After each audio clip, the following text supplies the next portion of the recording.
Sola, the world's fastest talking woman. She can speak more than 600 words per minute. How does she do it?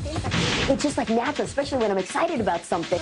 But this isn't normal. Okay, but I'm in this room and I'm going to be doing the show. It's called More Than Human. So we brought her to our More Than Human technical facility to find out the physiology of what she's doing With something like putting an EEG or something on my... and how she's doing it. Our investigation will be supervised by Dr. Kurt Burgess, a professor of cognitive neuroscience and psycholinguistics. In just talking to Fran, he can already break down some of her skills. One thing that happens with her speech when she's going really fast is that she tends to normalize her speech. A lot of the intonation is lost. Right, more of course, because monotone. anytime I go up and down, it's going to lose time. That's right. Yeah, and actually, you know what's interesting, too? If I make myself speak a little higher like this, like Alvin and the Chipmunks, then you can actually understand me better, although I feel a little weird talking like that. Watch Fran speak. Look closely at her lips. Now watch her compared to me. I speak normally, more or less. Dr. Burgess watched tapes of Fran and normal people talking about the same subject. Then, he transcribed what they said and compared them. That gave him important data about what enables Fran to speak so quickly. You tend to use shorter sentences. You don't have as many questions. In short, he found that she has exceptional efficiency with language. You actually tend to use more abbreviations, 3 times more than what the control group used. Fran also speeds up speech by eliminating the pauses between words. And you're probably wondering if this is just a woman who drinks a lot of coffee. Just get it out. What's really weird is coffee makes me talk slow. If I drink coffee, it does something to my brain, which I don't know, maybe you'll be able to figure out someday or whatever. I don't know what, it makes me talk slow. And if I drink cranberry juice, it makes me feel like I'm drunk. So cheap date. You also use half as many tentative words as other people use. Words like maybe or perhaps or I guess. You're much more certain about what you're talking about. And I think that certainty about what you're talking about contributes to your being able to speak fast as well. Aren't you glad she's not a telemarketer? We've boiled down this blistering bolt of babble, and now we'll put the tsunami of talk to the test and share the secret of her supersonic speech. The first test. Can she hear fast? right. Professor Burgess thinks she can, so he's recorded a passage from literature and sped it up to 400 words per minute.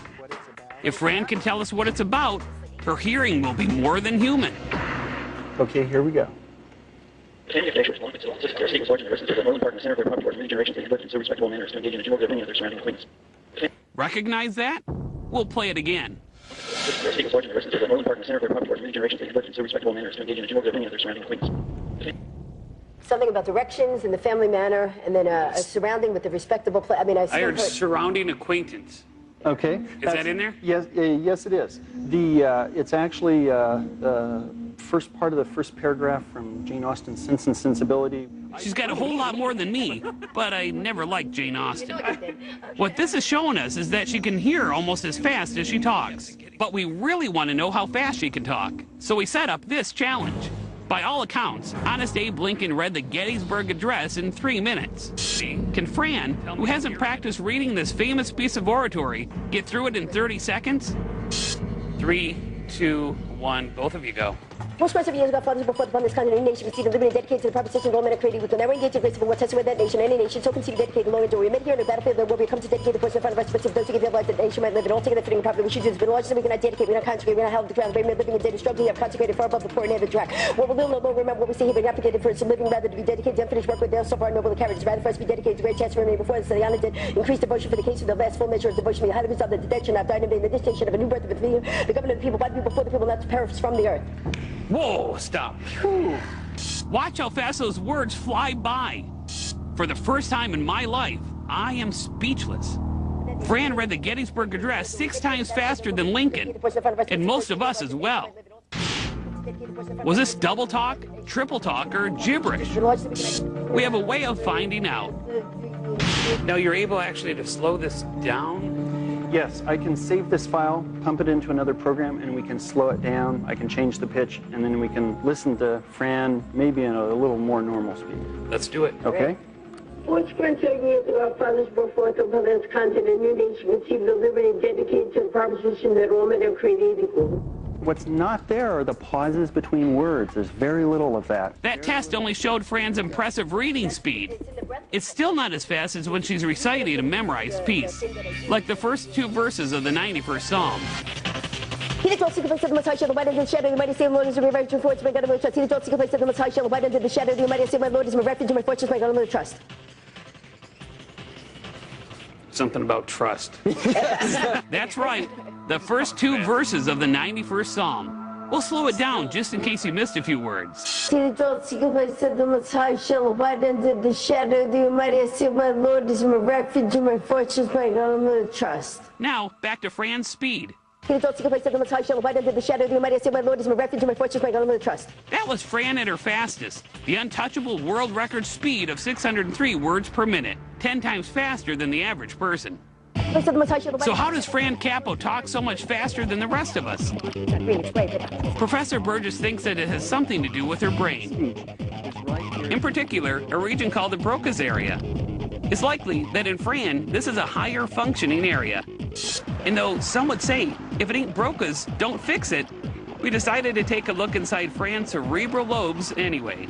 Which means she gets to have her head examined, for real. We brought Fran to a neurological medical center in the office of Dr. Barry Sturman in Los Angeles, California. And no, it's not Silly Hat Day here in the lab. That's a complex piece of scientific equipment that will track her brain waves. Well, I'm sure this is a good look. You know? That's part of an EEG, electroencephalogram. You never looked so good. Oh, thank you. I'll have to make sure that you get a matching look. This test will monitor not only the Broca's area, but also every other lobe of the brain. This scan should tell us what anomalies or unique characteristics Fran's cerebral hemispheres possess. In other words, is her brain wired differently? Let's find out. Let's listen to Fran while she fast talks. Let's see if the doctor and computer can keep up. what's your second little bit? One little bit, the second little bit, the dance, the third little bit, Sydney. Well, they wonder what they will say tomorrow, won't be. Tomorrow. There you go. The computer isn't smoking, so I guess it got everything. So what's the verdict? She has a very special talent. She's able to consolidate the effort of her nervous system, get all of her chemical transmitters lined up so that just the part of her brain that is associated with articulating the speech and remembering what it is she wants to say turns on. How does he know that? I'm not going to brag, but we were right. The EEG found that she's got one bodacious Broca's. She's been able to use her Broca's area and its homologue on the other side to a greater extent than is normal. The doctor also knows exactly how she talks so fast. Don't take this the wrong way, but she blows chunks. It's your ability to, what we call chunking, to break the material up into blocks and see them as entities instead of each single word. People who can do that, and do chunking, can read much more quickly and memorize better.